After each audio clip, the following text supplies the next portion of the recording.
मुस्लिम conference एक party थी जिसको शेख अब्दुल्ला लीड करते थे।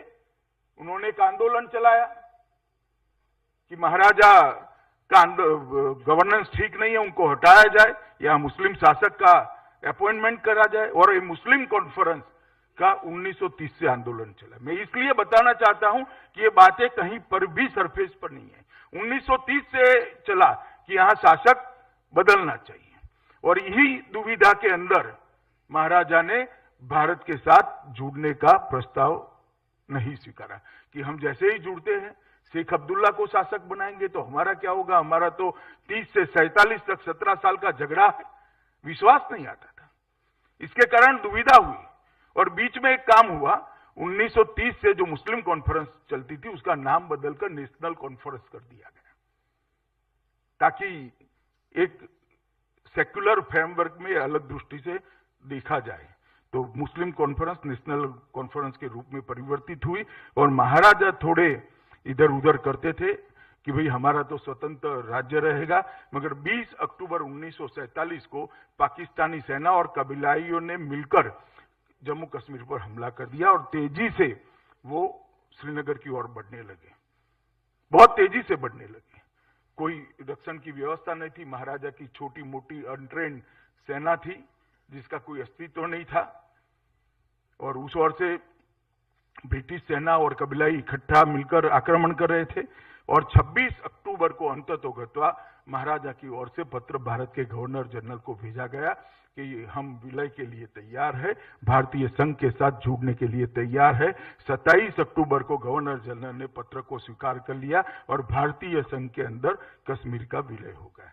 जम्मू और कश्मीर पूरा का पूरा भारतीय संघ का हिस्सा उस दिन से बन गया।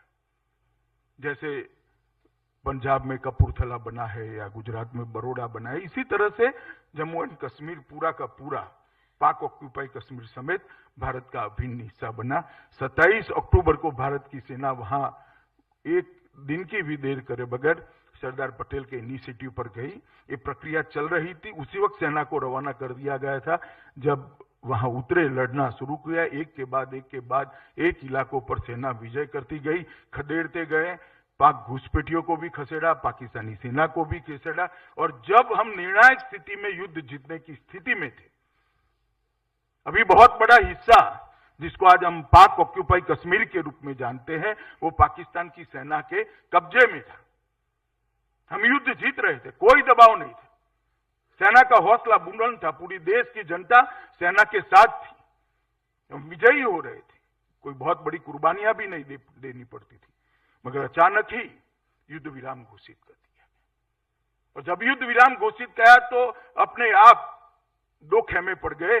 पाकिस्तान का सेना के हिस्से में एक बड़ा हिस्सा हमारा रह गया, और वहीं से पाक ऑक्यूपाई कश्मीर बना। मैं संसद में बार बार कांग्रेस के मित्रों को पूछता था कि भाई आप तो जवाहरलाल जी आपके नेता थे, मैंने ढेर सारी कश्मीर के विशेषज्ञों को पूछा है, सब धारा 370 के बाद की ही बात करते, मुझे कोई जरा बता दे, कोई बता दे कि जब अपनी सेना जीत रही थी हमने युद्ध विराम क्यों किया, क्या जरूरत थी युद्ध विराम करने की, और अगर न करते तो क्या होता, न करते तो यह होता कि पूरा का पूरा जम्मू कश्मीर आज भारत का अभिन्न हिस्सा होता और पाक ऑक्यूपाई कश्मीर का कोई अस्तित्व नहीं। मगर इस बात को कभी भी देश के अंदर चर्चा में नहीं लाया गया कि असमय कसमय युद्ध विराम क्यों किया गया, क्या मजबूरी थी। मगर युद्ध विराम हुआ, वास्तविकता बनी, और उसके बाद यूएन के अंदर 1 जनवरी 1948 में गए। यूएन के अंदर जाने का निर्णय भी प्रधानमंत्री जवाहरलाल जी का व्यक्तिगत निर्णय था, और मैं मानता हूं एक हिमालयन मिस्टेक थी, हिमालय से भी बड़ी गलती थी यूएन में जाना।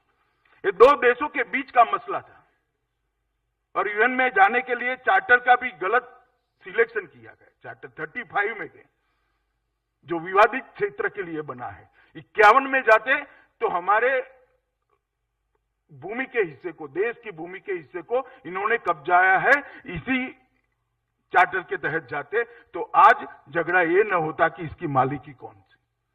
जो प्लेबिसाइट की बात आई वो इसी से आई है, क्योंकि हम विवाद वाले चार्टर 35 में गए, और ये भी एक दूसरी बहुत बड़ी गलती की जिससे आज तक हमें परेशानी झेलनी पड़ी।